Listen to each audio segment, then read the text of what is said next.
The best diet for humans. Hi everybody. In my past videos on diet and nutrition, I provided a lot of general ideas and guidelines and clues regarding our ancestral diet to help people make their own choices. For some of my viewers who can't quite fix their health problems, that understandably wasn't enough, and they kept requesting sample food lists or descriptions of my own diet. In this video, I'm going to tell you what is the best diet for humans in just a few minutes, but I'm still not going to give you any food lists.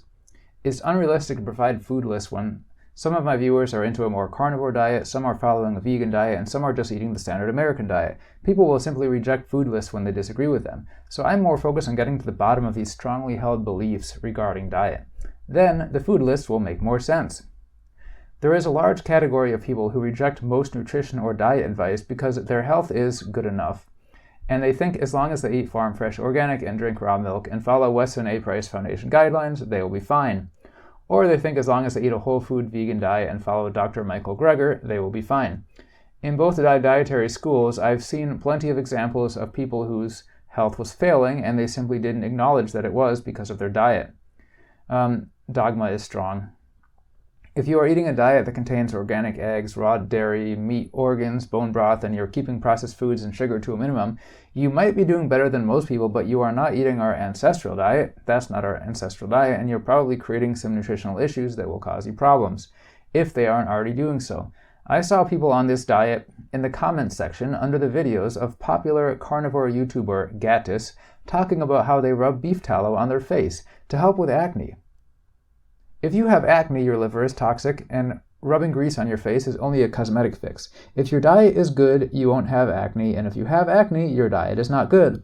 It has very little to do with hormones or the other stupid reasons given by modern doctors.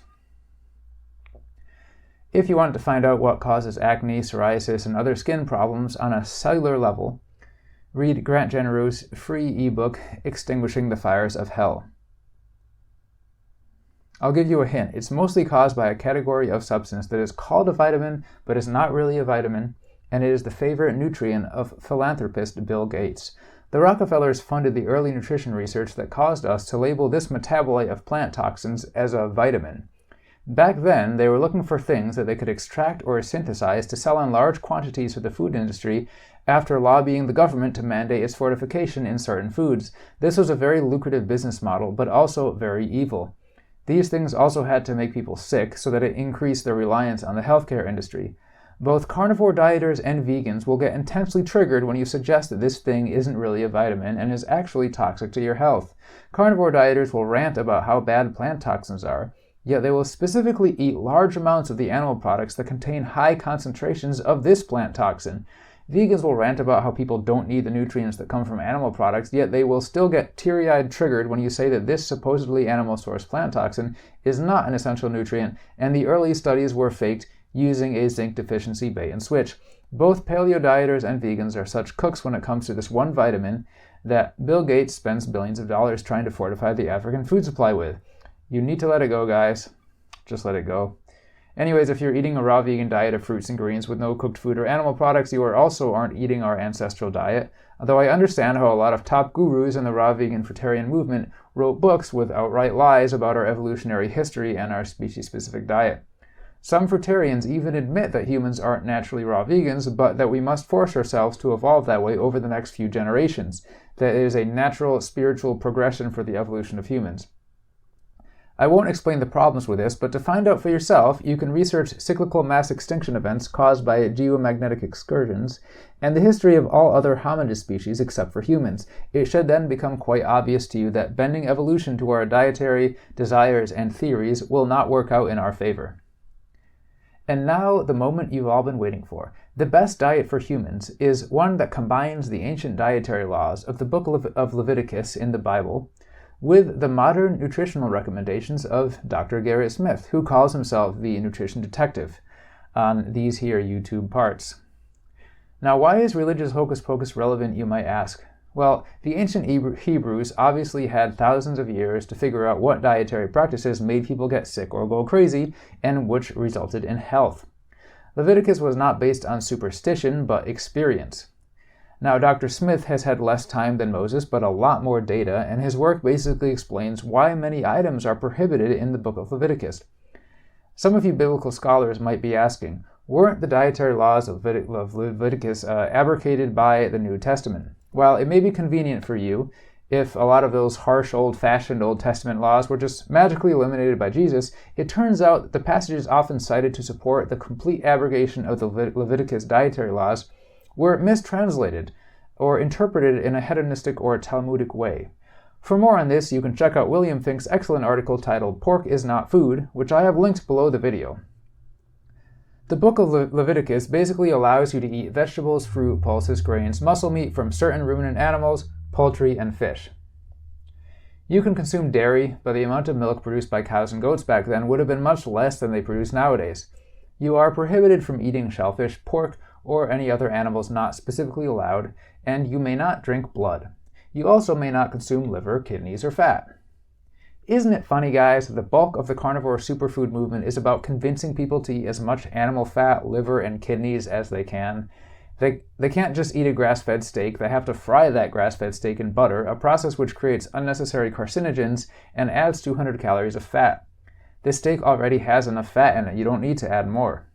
As soon as people learn about the paleo or carnivore diet, they start rapidly preaching to you about the nutritional importance of animal fat, about eating filtration organs for nutrition, about how amazing the flavor of bacon is and how vegans are stupid for not eating it. Little do they know they are playing into a satanic agenda. Regarding the repeated biblical instructions to burn the liver, kidneys, and fat as an offering rather than consuming them, Richard Agee writes the following on his devotional blog, Walk With Me. Richard says, The Israelites were not biologists. They knew nothing of the metabolism of food and the way our bodies digest, filter, and eliminate food products and components that would prove harmful. But God knew. The portions he requested were the most dangerous parts of the animal. Now, we know fat absorbs and stores various drugs and toxins much longer than other tissue. It's the reason labs can detect certain drugs ingested into the body for weeks after use. It's where forensic pathologists go to discover toxins weeks, months, and sometimes years after death. The fatty tissue is a sponge for many chemicals. The kidneys and liver are the filters for the body. Like vacuums, they sweep toxins from the blood circulating through the body and provide elimination of those dangerous elements. Perhaps God, in His holiness, requested the dirtiest, most dangerous parts of animals in burnt offerings, not only for the health of the Israelites, but also to show us He can clean the worst parts of our lives.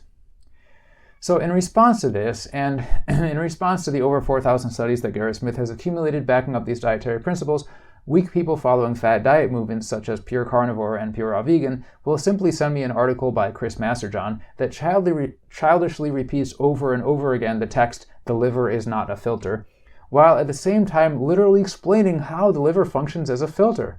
But despite accumulating toxins as a filter does, and despite, filtering like a filter does, because it is slightly more complex than a simple cloth water filter, Chris Masterjohn says it is therefore not a filter. There is a war for your mind. Now who's winning? Is it God or Chris Masterjohn? You can follow the Leviticus dietary advice, and you can include Dr. Garrett Smith's recommendation of a diet that's low in various anti-nutrients and toxic minerals. You should probably also avoid fish, since the oceans are much more contaminated than they were 3,500 years ago when Moses began his teachings and were passed down, eventually written as the book of Leviticus.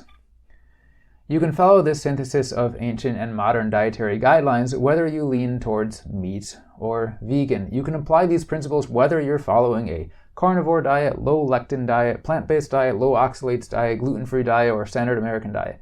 It's just that for some of those diets, it's harder to achieve good health in general.